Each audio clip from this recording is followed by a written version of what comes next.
I'm Emma, a 40-year-old single office worker.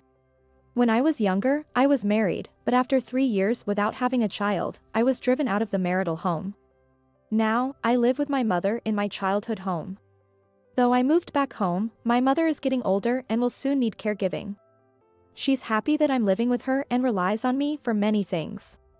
I have a younger brother, James, who has always been a troublemaker, causing our mother much grief. When he got married, we thought he would settle down, but his wife turned out to be quite difficult. I'll never forget what happened at my brother's wedding 10 years ago.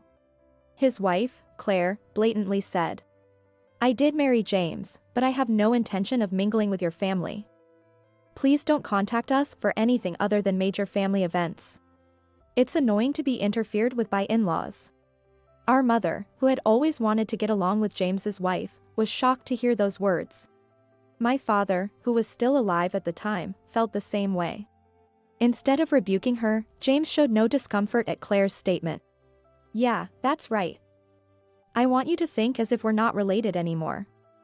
Don't expect us to take care of you in the future. Don't rely on us." What a couple, both my brother and his wife. By the way, what does only contact for major events mean? Hey, Claire, do you know? I don't know. Maybe it's something to do with not wanting to be bothered? Without even understanding the full impact of her words. Claire's statement of "please don't contact me except for major family events" was quite something. It would be annoying to be disturbed unexpectedly, right? I was at a loss. For several years after that, James and his wife were true to their word, and we heard nothing from them. No visits during the holidays or significant breaks. I didn't mind avoiding contact with such an unreasonable couple, so in my everyday life, I also had no dealings with them, just as they wished. However, it was 7 years ago, when our father became ill and passed away. The doctor had told our father that he had not much time left, and I felt obliged to inform James, despite his earlier words. When I contacted him, James said, "Okay, just let me know when he passes. I'll come for the funeral." I couldn't believe my ears. What? You're not even going to visit Dad, who might be on his deathbed? It's not like my visiting him will extend his life, right? Besides, Claire said we're not going to attend anything but weddings and funerals. Indeed, they had said that at the wedding, but didn't they realize the funeral part was approaching? Despite his own parents' impending death, he wanted to wait until the funeral. I couldn't bring myself to tell my father or mother what James had said. So, my father died waiting for a visit from his son and daughter-in-law that never came. My brother and his wife, as expected, attended the funeral. It's important to be present for life's major events. They truly lived up to those words. However, it quickly became clear why Claire had attended the funeral. How much is Dad's inheritance? It would be a problem if only those living with him divided up. We'll make sure to get our legal share. I was flabbergasted. They didn't even visit our father when he was suffering from his illness. And now they're immediately talking about inheritance upon learning of his death. What a greedy daughter-in-law. And it's not just her. My brother was right there, nodding along with her. They truly are a well-matched couple. Even though it's inevitable that Mom gets more, honestly, James should receive more than you. We have a child, and you're a divorced returnee. Claire said this while holding a crying baby wrapped in a blanket. You don't have children and have no one to leave your property to. We've provided an heir to the family. So it would be only fair if you renounced your inheritance. The fact that I couldn't have children wasn't my fault. The problem was with my ex-husband, but he and his parents refused to acknowledge it and forced me out, blaming me. But there's no use in saying that now. I steadfastly refused to renounce my inheritance, and ultimately, my mother received half, while my brother and I each received a quarter. In accordance with the legal inheritance distribution. It's so frustrating to be spoken to like that. I was a fool for having given birth to James. I vividly remember how many times my mother cried then. If Dad had left a will, James and his family wouldn't have been able to take his hard-earned money. I completely agreed with her. Please, Emma, make sure everything is in order when it's my time. I don't want to give James and his family even a penny more of the money I inherited from your father. Please make sure of it. It seems that even my mother, who once had familial feelings for my brother, lost them entirely after the issue of Dad's inheritance. However, it was my oversight not to have had a specific discussion about property with my mother since then, up to now. Discussing property and inheritance, implying my mother's passing, always made me hesitant. I've been putting off writing an end-of-life plan, finding it troublesome, and have just been procrastinating. But that was a mistake. If I had taken action earlier, I wouldn't have been involved in such trouble. This happened a month ago. Suddenly, my brother and his wife, along with their 3 children, showed up unannounced at our house. From now on, we'll be living in this house. We're expecting our 4th child, so our previous house became too cramped. What? I couldn't believe it. Completely uninvolved until now, what were they thinking? We'll turn your room into our bedroom, and the vacant room will become the kids' room. It's a bit old, so maybe we should remodel it. Wait, just a minute. I said, flustered. You want to live together? When and where was this decided? And turning my room into your bedroom. Where am I supposed to live? You really don't understand, do you? Claire said with an air of exasperation. We're telling you to leave because I'm pregnant with the 4th child. We'll be living here with your mother. She would prefer to live with her grandchildren rather than with a childless daughter like you. When I glanced at my mother, she was shaking her head vigorously. Anyway, we'll eventually inherit this house, so we might as well move in now. Wait a minute.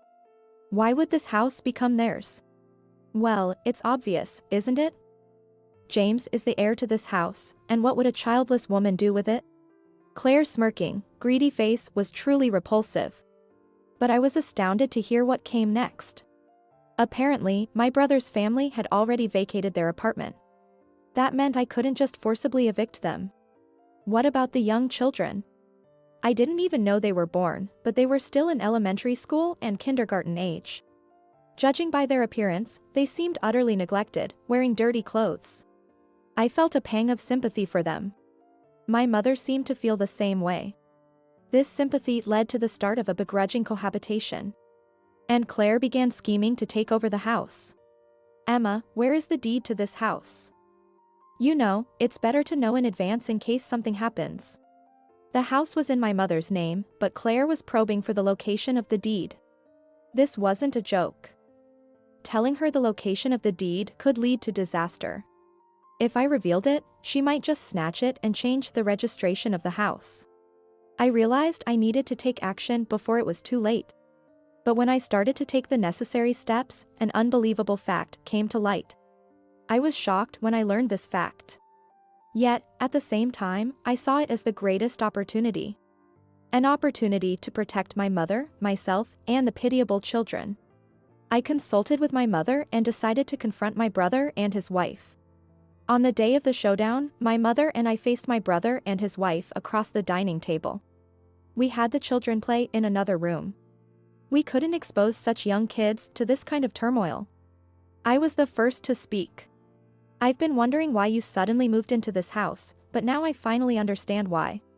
Claire smiled ingratiatingly at my mother, not at me. Oh come on, the reason is obvious. We're here to let Mom spend time with her grandchildren. Since you didn't fulfill your role, Emma. Mom. You love your grandchildren, don't you?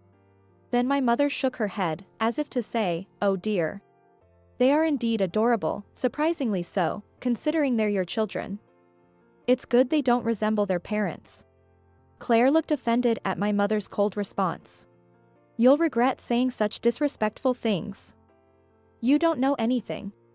Claire smirked, but little did she know, the regret would be on her part. I asked Mom. You know why James and his family suddenly came to this house, don't you, Mom? My mother replied. Yes, I do. It's not the superficial reason Claire just mentioned. It's probably for the inheritance, isn't it? What? Hey, what are you talking about, Emma? James started to panic. But they had no idea that their wrongdoing had already been exposed. My mother continued. Actually, recently, my personal seal and registration card went missing. They were found the next day, so I thought maybe I misplaced them. I even wondered if I was starting to get senile. But that wasn't the case. What are you talking about, Mom? James feigned ignorance. Don't play dumb. What did you do with my personal seal and registration card? Though it might have been Claire, not you. How rude to suggest that I stole your personal seal. Claire countered, but I stood my ground. Exactly. And what are you going to do about it? What am I going to do? It's obvious, I'm going to report this to the police. Police. James's voice cracked. Going to the police? That's a bit extreme. It's not extreme at all. Stealing someone's personal seal is a serious crime, even if it's within the family. And using that seal for such an outrageous act. James and Claire looked visibly shaken. It seemed they had realized their crime was exposed. You kept asking about the location of the deed, so I got worried and discussed it with Mom. That's when I decided to buy this house from her. I'm single and living at home, and as Claire mentioned, childless, so I have some savings. But when I went to proceed with the purchase, I was shocked. The house was already in James's name. James and Claire had rummaged through the house to find the deed and the personal seal while my mother and I were away. And changed the ownership illegally. The shock I felt when I found this at the Legal Affairs Bureau was indescribable. That's... James was flustered, but Claire just smirked. Well, you found out sooner than expected. I thought we'd surprise you after your mother passed away. But it's too late now. The house is already in James's name. We thought about letting Mom stay out of pity, but if you have a problem, both of you can leave. She didn't understand anything at all. Neither did James. They were so clueless. I sighed. Do you really think the rightful owner will just sit back after an illegal change of ownership? It might be different if Mom were older and had dementia, but she's still healthy and sharp. To carry out registration procedures without being the owner requires a power of attorney. James and Claire must have forged a fake power of attorney using the personal seal. If we get a handwriting expert, it'll be clear who wrote it. Besides, just Mom's testimony alone will prove it's a forgery, I said confidently. It must have been unexpected for them that their plot was discovered so quickly. James and Claire couldn't even rebut. In a court case, even you two should be able to figure out who would win and who would lose, I pointed out. A trial, you say? James asked timidly. This is a serious crime, you know. After discussing it with Mom, we've decided to press charges against you, I said. Charges? But, we're family. So what if we are family? For the past 10 years, my brother and his wife haven't done a single thing that resembles family. Besides, even within a family, there are things that can be forgiven and things that cannot. Mom said with tears in her eyes. When Emma told me, I couldn't believe it. To think that you two could concoct such a dreadful plot. We're no longer family. I'll have a lawyer ensure that James gets nothing after I'm gone. Attempting to dispose of Mom's property on their own is a valid reason for disinheritance. I absolutely won't let you use your dear father's inheritance. How could my brother make our mother say such things? I felt so ashamed. Mom, please. James clung to our mother. But his wife, Claire, stopped him. It can't be helped, dear. Claire. It was unexpected. I always thought she would be the one to make more of a fuss. It can't be helped now that we've been caught. I admit defeat this time. Claire said with frustration, but then she smirked. But remember this. Even if James is disinherited, our children still have the right to a representational inheritance. We'll claim our statutory share and get back whatever we can. And ultimately, Emma, when you're gone, the property will be ours. Since you have no children, the inheritors can only be James or our kids. We might lose now, but in the end, we'll be the ones rolling in the inheritance. Just you wait. Claire laughed triumphantly. But I replied calmly. Oh, don't you know? There's no statutory share for siblings. If I write a will transferring all the assets to some organization, not a penny will go to you. Donating the inheritance would be far more beneficial for the world and for people than giving it to you. Though, I do feel sorry for the children, so I might consider something for them. But as long as either of you is alive, it's unlikely. After that, Mom and I reported my brother and his wife to the police, which led to their arrest and imprisonment. Unfortunately, the turmoil seemed to have resulted in a sad outcome for the child Claire was carrying. The 3 remaining children were nearly sent to a facility, but after much deliberation, Mom and I ultimately decided to take all 3 of them in and raise them ourselves. Emma, are you sure about this? They are my grandchildren, and I don't want them to be unhappy, but it will be tough for you if you take them in. My mother advised me, however, I answered. Even though James and his family are like that, the children are innocent. Since I couldn't have my own children, I want to make these kids happy instead. At 40, it's unlikely that I'll have my own children. So, I thought, why not pour all that love into these 3 kids? Aunt Emma, the eldest child, hesitantly reached out to me. I firmly grasped her hand. It's okay. We're together now. Instead of my irresponsible brother and his wife, I resolved to raise these 3 children to the best of my ability.